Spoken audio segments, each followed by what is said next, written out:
The ballroom glittered with crystal chandeliers, silk gowns, and the hushed chatter of the elite. All eyes turned when Naomi Carter walked in.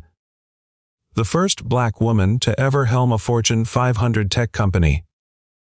Her presence commanded respect, though not everyone in the room was ready to give it. At the center table sat the Livingstons, one of the wealthiest families in America, eager to finalize a $1 billion partnership with Naomi's company. But wealth can't always buy grace. As Naomi approached, one of the Livingston heirs, dripping with arrogance, whispered loudly enough for nearby guests to hear.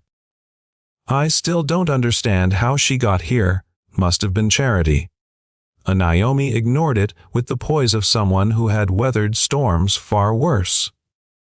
She extended her hand to greet their matriarch, Eleanor Livingston, but instead of a handshake, Eleanor sneered, and in a shocking act that silenced the entire room, slapped Naomi across the face.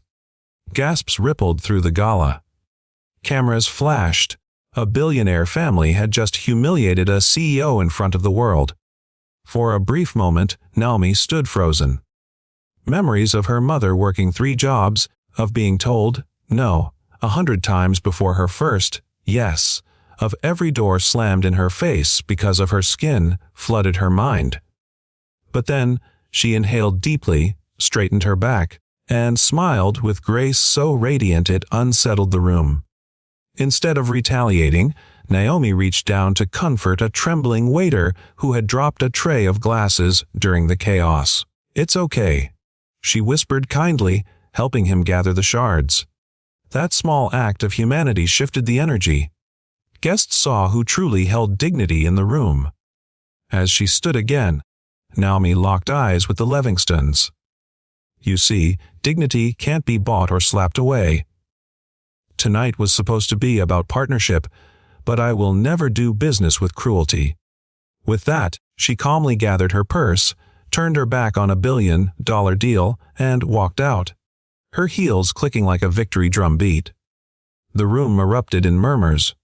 Investors, journalists, and CEOs began leaving their tables to follow Naomi, some applauding, others shaking their heads at the Livingstons' arrogance. One by one, powerful allies approached her outside the ballroom, not to console her, but to offer something greater: trust, support, and respect. By morning, the headlines didn't read about Naomi losing a deal. They read, "Black CEO chooses dignity over 1B, world stands with her." And behind every article, millions of women, minorities, and dreamers across the globe saw more than a scandal. They saw possibility.